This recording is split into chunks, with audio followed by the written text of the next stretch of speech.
चलो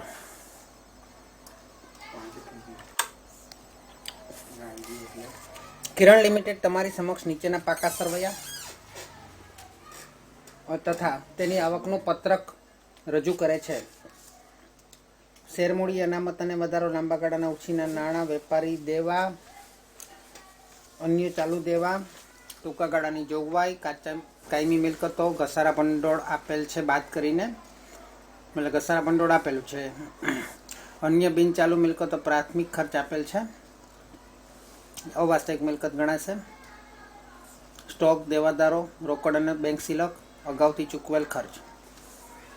अहींया आवक जावकનું પત્રક પણ આપેલું છે જેમાં વેચાણ આપેલું છે વેચેલ માલની પડતર આપેલી છે શરૂઆતનો સ્ટોક ખરીદી આખર સ્ટોક મજૂરી ને વેતન એટલે કાચો નફો આપેલ છે। હવે આની ખાસ જરૂર નથી આપણે વેપાર ખાતાની લગભગ જરૂર નહીં પડે। હવે ત્યાર પછીનું જે છે ને એમાંથી બધું આપણને ખબર પડશે કંઈક। માંડી વાળેલ પ્રાથમિક ખર્ચ એ આપણને પ્રાથમિક ખર્ચમાં જોઈએ તો 20,000 ના 15,000 થાય છે અને માંડી વાળેલ પ્રાથમિક ખર્ચ 5,000 આપેલો છે તો એની એન્ટ્રી તો થઈ જશે। ઘસારો આપેલો છે એની એન્ટ્રી પણ થઈ જશે। આવકવેરાની જોગવાઈ 1,50,000 આવકવેરાની જોગવાઈ આપેલી છે તો આવક કરવેરાની જોગવાઈમાં 80,000 બતાવે છે 1,50,000 પણ બતાવે જ છે એટલે ચૂકવણી થશે 80,000 ની। सामान्य अनामत खाते फेरबदली आपी दीधेली है। सामान्य अनामत में जो 30,000 नो वधारो देखाशे तमने 1,00,000 ने 1,30,000 है।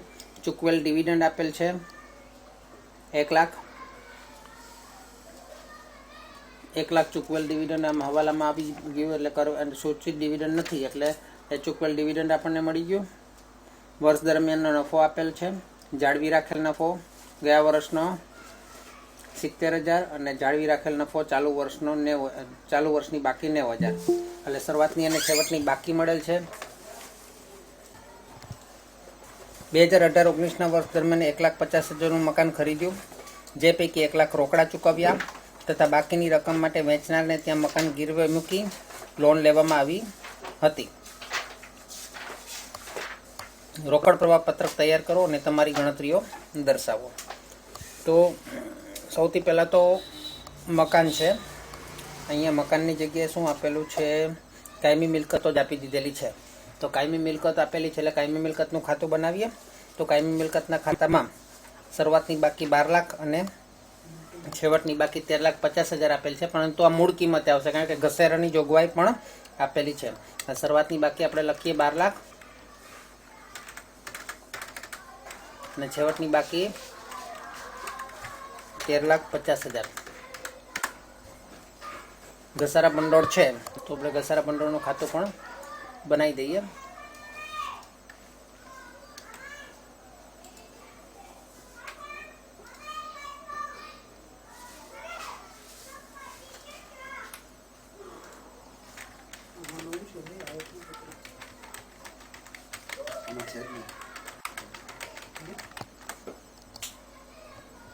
घसारानी जोगवाईનું ખાતું चलो घसारा स्थिर मिलकतना खातानी बाकी આવી ગઈ। હવે ત્યાર પછી શું કીધું છે ઉપર પેરેગ્રાફમાં કે 1,50,000 નું મકાન ખરીદ્યું 1,50,000 નું મકાન ખરીદ્યું મકાન પણ કાયમી મિલકતમાં જ આવશે बराबर। तो मकान में कायमी मिलकत नी अंदर खरीदी है तो खरीदी एटले बैंक खाते थशे 1,50,000 अहीं लखी दईए बराबर है। एमां जे पैकी 1,00,000 रोकड़ा चूकव्या तथा बाकीनी रकम माटे वेचनारने त्यां मकान गिरवे मूकी लोन लेवामां आवी हती। आ लोन लेवामां आवी हती मकान गिरवे मूकी वेचनारने त्यां तो आपणे टोटल तो एने 1,50,000 ज आप्या कहेवाय ने। 50,000 लोन लीधी आवक पण गणाशे अने अहींया टोटल 1,00,000 रोकड़ा चूकवे ने लोनना पैसा आपणे एनी पासेथी लईने पाछा एने ज आपी दीधा मानी लेवानुं बराबर। એટલે શું થયું કે 1,50,000 જ લખું છું અહીંયા કારણ કે 1,00,000 તો આપણે રોકડા આપ્યા બરાબર અને જે વેચનાર હતો એની પાસેથી જ આપણે લોન લીધી હતી એટલે 50,000 એની પાસેથી લીધા અને 50,000 આપણે એને આપી દીધા. એટલે 1,50,000 જ આપણે ટોટલ મકાન પેટે તો આપણે 1,50,000 જ આપ્યા છે. એટલે 1,50,000 આપ્યા છે એટલે બેંક ખાતે જમા થશે. અને બેંક ખાતે જમા થાય, પરંતુ આ કાયમી મિલકત છે એટલે રોકાણ પ્રવૃત્તિમાં ગણાશે. અને રોકાણ પ્રવૃત્તિની અંદર કાયમી મિલકતની ખરીદીમાં આપણે લખીએ 1,50,000. એ ઉપરાંત 50,000ની લોન લીધી. એ 50,000ની લોન લીધી છે તો એ લોન લેવી એ નાણાકીય પ્રવૃત્તિ કહેવાય. એટલે લોન લીધી એ 50,000. હવે આ ટોપિક જરા ફરીથી પૂછવા લાયક લાગતો હોય તો પૂછી જ લેજો. અને 50,000ની લોન લીધી આવક પત્રક ગણાશે. અને પેલું 1,50,000 માઇનસ કરવા પડશે કારણ કે જાવક છે. ઓકે, આમાં કંઈ પૂછવા જેવું લાગતું હોય તો પૂછી લો. હા, તો જુઓ ફરીથી તમને બતાવી દો કે તમે 1,50,000નું મકાન ખરીદ્યું તો તમારે એને ચૂકવવાના કેટલા? 1,50,000 ચૂકવવાના. એમાં તમારા પાસે કેટલા હતા? 1 લાખ હતા. 1 લાખ હતા એ તો એ લોકોને આપી દીધા. એટલે તમારા પાસે રોકડા કેટલા ગયા મકાન પેટે? 1 લાખ. મકાન પેટે રોકડા કેટલા ગયા? 1 લાખ ગયા. બાકીના 50,000 માટે શું કીધું છે એની અંદર? બાકીના 50,000 માટે શું કીધું છે એની અંદર હવાલામાં? કે વેચનારને ત્યાં મકાન ગીરવે મૂકી લોન લીધી હતી. વેચનારને ત્યાં મકાન ગીરવે મૂકી, જે મકાન ખરીદ્યું એ જ મકાન એની પાસે ગીરવે મૂક્યો, એના કાગળિયા એની પાસે ગીરવે મૂક્યા અને લોન લીધી. લોન કેટલાની લેવી પડે? 1,50,000માંથી 1 લાખ આપી દઈએ તો કેટલા ઘટે? 50,000 ઘટે. હવે એની પાસેથી લોન લીધી ને બાકીની રકમ એને જ આપી દીધી, કારણ કે એને આપણે ટોટલ 1,50,000 જ આપવાના હતા. તો બાકીની રકમ આપણે એને આપવાની 50,000. હવે એ 50,000ની આપણે લોન લીધી કહેવાય અને પાછા એને ચૂકવી દીધા કહેવાય. રોકડ પ્રવૃત્તિ. એટલે ટોટલ એને કેટલા ચૂકવ્યા કહેવાય આપણે? 1,50,000.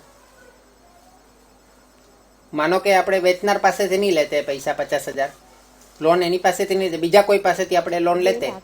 નહીં, 1 લાખ આપણે એને રોકડા આપી દીધા, બરાબર. આની અંદર એમ લખ્યું છે કે વેચનાર પાસેથી લોન લીધી બાકીની રકમ, પણ વેચનાર પાસેથી ના લીધી અને બીજા કોઈ વ્યક્તિ પાસેથી લોન લો તો તમારા માટે પહેલા તો રોકડા આવશે 50,000 લોનના.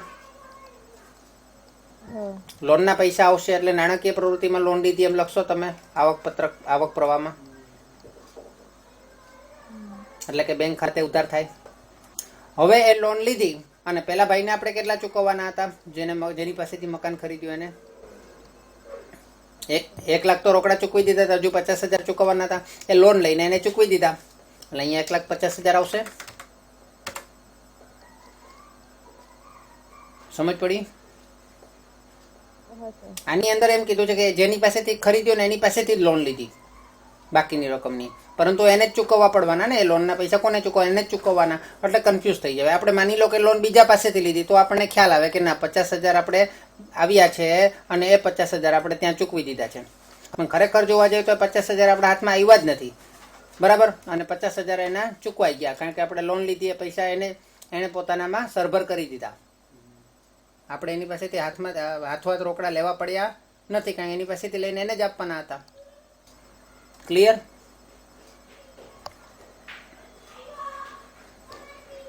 ઓકે, ચલો ત્યાર પછી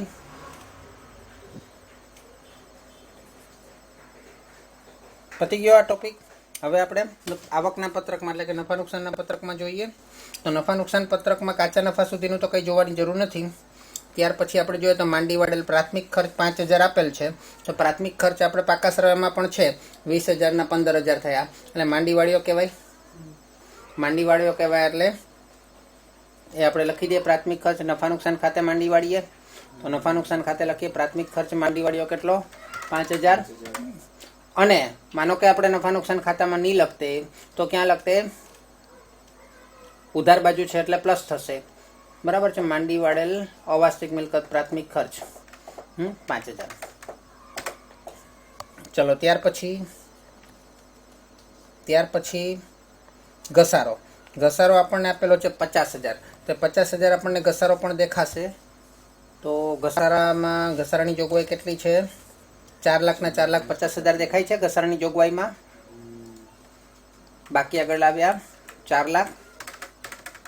બાકી આગળ લઈ ગયા 4,50,000 અને નફા નુકસાન ખાતે 50,000 આપણે ઘસારાની જોગવાઈના.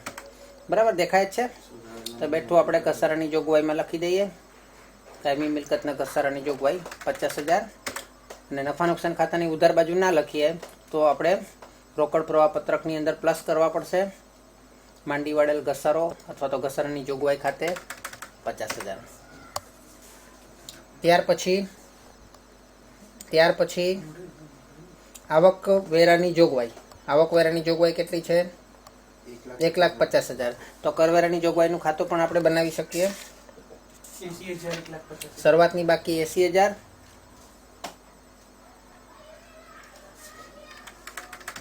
છેવટની બાકી 1,50,000 અને આની અંદર કરવાની જોગવાઈ કેટલી આપેલી છે? નફા નુકસાન ખાતાની અંદર 1,50,000 આપેલી છે. તો પહેલાં તો 1,50,000ની એન્ટ્રી કરી દઈએ. નફા નુકસાન ખાતામાં કરવેરાની જોગવાઈ ખાતે 1,50,000 અને માનો કે અહીંયા નહીં લખીએ તો કરવેરાની જોગવાઈ આપણે ઉમેરવી પડે 1,50,000. ઉધાર બાજુ જે પણ કંઈ હોય તે પ્લસ કરવાનું અને જમા બાજુ જે પણ કંઈ આવે તે માઇનસ કરવાનું. હા બોલો. ચલો ત્યાર પછી હા સામાન્ય અનામત ખાતે ફેરબદલી પણ આપેલી છે 30,000. સામાન્ય અનામત ખાતે ફેરબદલી અને નફા નુકસાન ખાતાની ઉધાર બાજુ સામાન્ય અનામત ખાતે 50,000 અને આપણે સામાન્ય અનામત ખાતામાં જોઈએ તો ત્યાં પણ આપણને દેખાશે 1,30,000 છે. સોરી 30,000 છે ફેરબદલીના અને નફા નુકસાન ખાતામાં નહીં લખીએ તો ઉધાર બાજુ છે એટલે પ્લસ કરવા પડશે. સામાન્ય અનામત ખાતે પરિવર્તન 30,000. ત્યાર પછી ચૂકવેલ ડિવિડન્ડ આપેલું છે 1,00,000. ચૂકવેલ ડિવિડન્ડ એટલે ડિવિડન્ડ ચૂકવ્યું. ડિવિડન્ડ ચૂકવ્યું એટલે કઈ પ્રવૃત્તિ થશે? નાણાકીય પ્રવૃત્તિ 1,00,000 અને એ ચૂકવીએ ક્યાંથી? એના માટે પહેલાં જોગવાઈ કરવી પડશે. તો ડિવિડન્ડની જોગવાઈ નફા નુકસાન ખાતાની ઉધાર બાજુ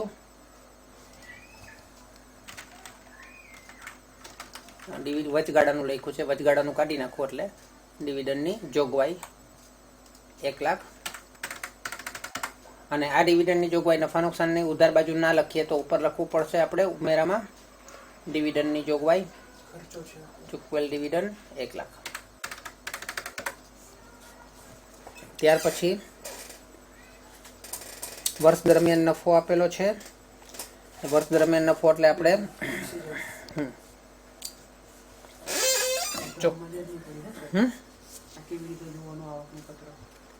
કઈ નહીં, એમાંથી ખાસ જોવાનું નથી, હવાલા જેવું જ છે. જાળવી રાખેલ નફો કેટલો છે? 70,000 ગયા વર્ષનો અને 90,000 છે. બરાબર.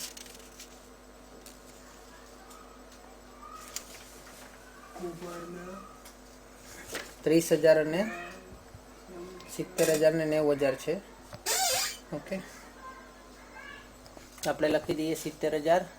બાકી આગળ લાવ્યા અને બાકી આગળ લઈ ગયા 90,000. ઓકે ચલો ત્યાર પછી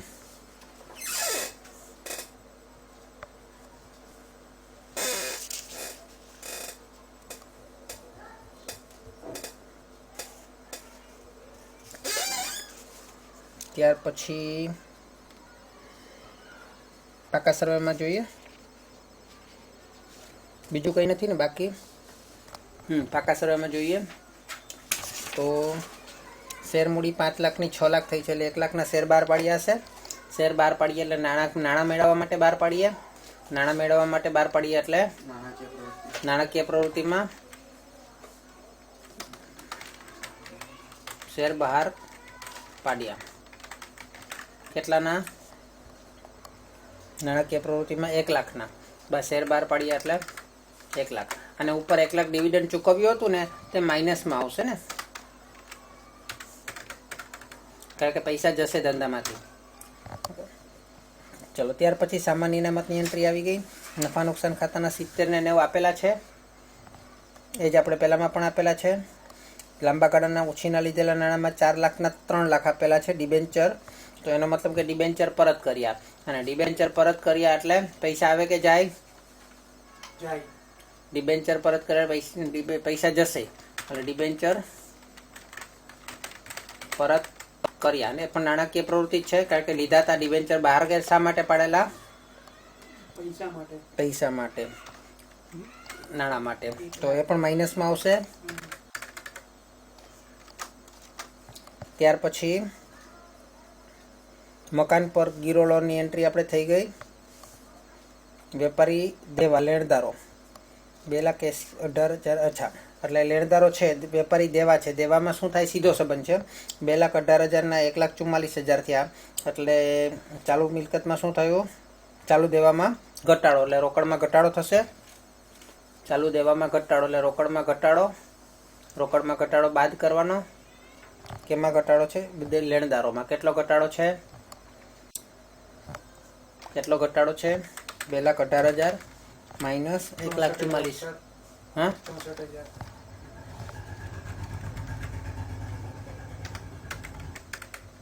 64,000. 74,000 આવે છે. 1,18,000 માઇનસ 2,18,000 માઇનસ 1,44,000, 74,000 આવે છે. ત્યાર પછી ચૂકવવાનું બાકી વેતન, એ પણ આપણું ચાલુ દેવા જ ગણાય. 4,000 ના 6,000 થયા. વધારો થયો છે, તો વધારો થયો છે એટલે ચૂકવવાનું બાકી વેતન વધારો કેટલો છે? 2,000 નો. ત્યાર પછી કરવેરાની જોગવાઈની એન્ટ્રી કરી દીધી. ત્યાર પછી કાયમી મિલકતો લખાઈ ગઈ એન્ટ્રી. ઘસારા ભંડોળની એન્ટ્રી ખાતામાં થઈ ગઈ. પ્રાથમિક ખર્ચ માંડી વાળી દીધો. સ્ટોક 2,50,000 ના 3 લાખ. 2,50,000 ના 3 લાખ, 50,000 નો વધારો થયો છે. આમાં વ્યસ્ત સંબંધ છે, ઊંધો સંબંધ છે. એટલે મિલકતમાં, ચાલુ મિલકતમાં વધારો એટલે રોકડમાં ઘટાડો થશે. એટલે શું છે? સ્ટોક છે. તો સ્ટોકમાં કેટલા લખવાના છે? 50,000. ત્યાર પછી દેવાદારોમાં ઘટાડો, એટલે દેવાદારોમાં ઘટાડો એટલે ચાલુ આપણે રોકડમાં વધારો થશે, એટલે 30,000. અને રોકડ અને બેંક સિલક અને અગાઉથી ચૂકવેલ ખર્ચ. અગાઉથી ચૂકવેલ ખર્ચ લેવાનું. તો અગાઉથી ચૂકવેલ ખર્ચ આપણું ચાલુ મિલકત કહેવાય. ચાલુ મિલકતમાં વધારો છે, એટલે રોકડમાં ઘટાડો થશે. શું છે? અગાઉથી ચૂકવેલ ખર્ચ કેટલા છે? 3,000. ત્યાર પછી ખાતાઓ બંધ કરીએ. રોકડ અને બેંક સિલકની એન્ટ્રી આપી દેવી હોય તો આપી દે. છેલ્લે 1 લાખની એન્ટ્રી આપી દઈએ. અહીંયા છેલ્લે જવાબમાં 80,000 આવવા જોઈએ. છેલ્લે આવશે. ત્યાર પછી પાકા સર્વેની એન્ટ્રી જોઈ લીધી, એટલે હવે ખાતા બંધ કરીએ. તો ખાતા બંધ કરીએ તો કાયમી મિલકતમાં બંને બાજુ સરવાળો સરખો આવી ગયો. ઘસારાની જોગવાઈમાં બંને બાજુ સરવાળો સરખો આવી ગયો. કરવેરાની જોગવાઈમાં 2,30,000 છે, એટલે અહીંયા 80,000 આપણે ચૂકવેલ હશે. કરવેરા 80,000 આપણે ચૂકવેલ હશે, એટલે આપણે કરવેરામાં છેલ્લે લખવાનું કરવેરા ચૂકવ્યા. આપણે અહીંયા આવશે કેટલા કરવેરા ચૂકવ્યા છે? 80,000.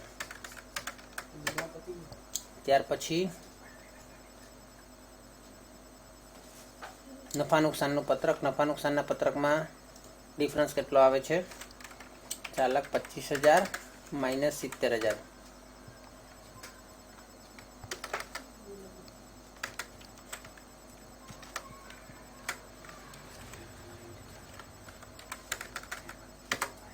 $3,55,000 આવે છે. સુધારેલો નફો 3,55,000 અહીંયા આપણો હોવો જોઈએ. તો શરૂઆતનો નફો અને છેવટનો નફો ઉપર લખવાનો. છેવટનો નફો કેટલો હતો? છેવટની બાકી નફાની 70,000 ને 90,000. એટલે છેવટની પહેલાં લખવાની અને શરૂઆતની પછી લખવાની. તો 20,000 ચાલુ વર્ષનો નફો બતાવે છે. ઓકે, તો આ તમારું પત્રક બની ગયું. 3,55,000 આવી ગયા. એ 3,55,000 અહીંયા પણ આપણે આવી ગયા છે સુધારેલો નફો, અને એ 3,55,000 હું અહીંયા ઉપર લખી દઉં. એટલે એટલે અહીંયા તમારે બધું થઈને કામગીરી પ્રવૃત્તિનો ચોખ્ખો રોકડ પ્રવાહ 1,80,000 આવશે. ત્યાર પછી રોકાણ પ્રવૃત્તિમાં એક જ છે મકાન ખરીદી એટલે 1,50,000 માઇનસમાં આવશે. ત્યાર પછી નાણાકીય પ્રવૃત્તિની અંદર -50,000 આવે છે અને એમાંથી 1,00,000 ઉમેરતા 80,000 આપણું છેવટની બાકી રોકડ ને બેંક સિલકની આવવી જોઈએ એ આવી ગઈ છે.